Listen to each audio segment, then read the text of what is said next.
Salam saudara terkasih dalam Kristus Yesus. Salam jumpa pada renungan harian Embun pagi hari ini. Dan kita akan mengawali dengan merenungkan firman Tuhan pada satu pekan yang akan kita jalani. Oleh karena itu sebelumnya kita bersatu di dalam doa. Damai sejahtera Allah yang melampaui segala akal dan pikiran, itulah yang melihara hati dalam pikiran dalam Kristus Yesus Tuhan. Amin.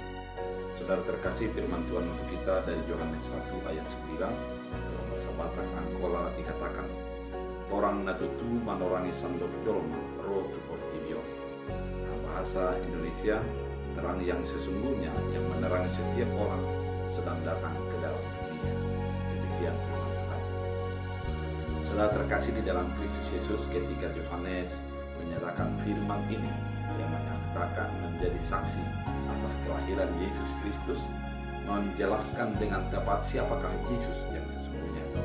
Di dalam awal daripada Yohanes 1 ini dia mengatakan pada mulanya adalah firman, artinya Yesus itu adalah yang sudah dijanjikan dan yang lahir ke dunia ini. Kemudian Yesus diterangkan sebagai terang, artinya sebuah yang memberikan penjelasan, memberikan keterangan terhadap segala kegelapan dan misteri-misteri yang terjadi.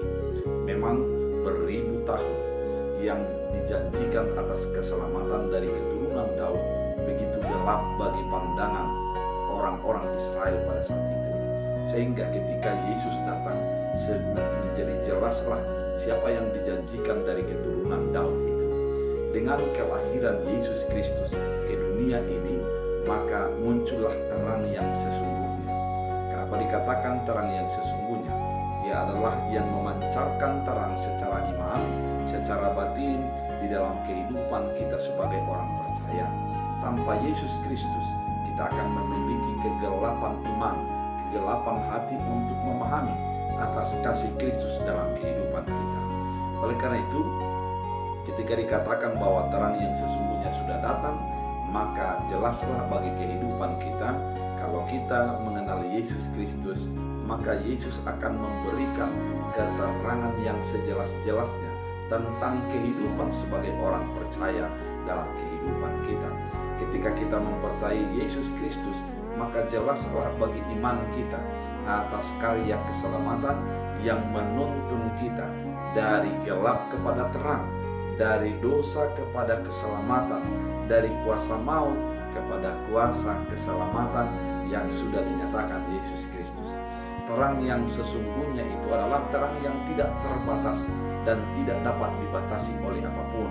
Karena memang kalau terang matahari hanya bisa dibatasi dengan datangnya malam, terangnya lampu akan dibatasi dengan ada arus listrik yang akan mengalirkan terang kepada terang lampu tersebut.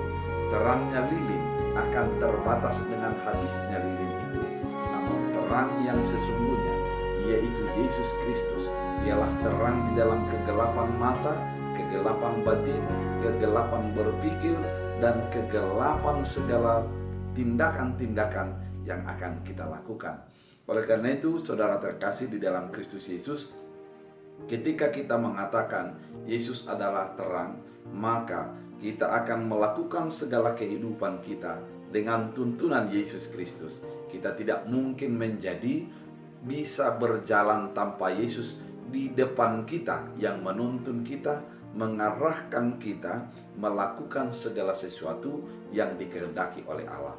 Oleh karena itu, saudara terkasih di dalam Kristus Yesus yang mendengarkan firman ini, apabila engkau memiliki kegelapan berpikir, kegelapan di dalam hati, banyak misteri yang belum engkau dapatkan sebagai jawabannya, masuklah ke dalam terang Kristus Yesus yang menerangi dengan sesungguhnya atas keselamatan yang dinyatakan oleh Kristus Yesus dalam hidup kita. Dengan terang itu, maka jelaslah akan langkah yang harus kita lakukan, atas sikap yang harus kita perbuat di dalam kehidupan kita, karena dialah terang yang sesungguhnya itu. Biarlah firman ini menjadi menuntun kita, mengarahkan kita untuk selalu memegang terang, yaitu Kristus Yesus di dalam kehidupan kita, karena Yesus adalah terang yang sesungguhnya. Kita bersatu di dalam doa. Terima kasih Tuhan Yesus atas firman yang Kau nyatakan, mengingatkan kami agar hidup di dalam terang yang sesungguhnya. Biarlah melalui firman ini kami dituntun, diarahkan, dan dikuatkan untuk melakukan yang sesuai dengan kehendak Tuhan. Biarlah kami menjadi hidup di dalam terang Kristus Yesus. Hamba berdoa dalam setiap aktivitas umat Tuhan sepanjang satu pekan yang akan kami jalani, biarlah Tuhan memberikan berkat-Mu, menyembuhkan orang-orang yang sakit, memberikan jawaban atas segala harapan dan doa, dan memberikan buah yang lebat dari setiap pekerjaan dari umat Tuhan. Terima kasih Bapa, biarlah firman ini menjadi berakar, berbuah, bertumbuh dalam hidup kami. Dalam Kristus Yesus. Amin. Tuhan Yesus memberkati.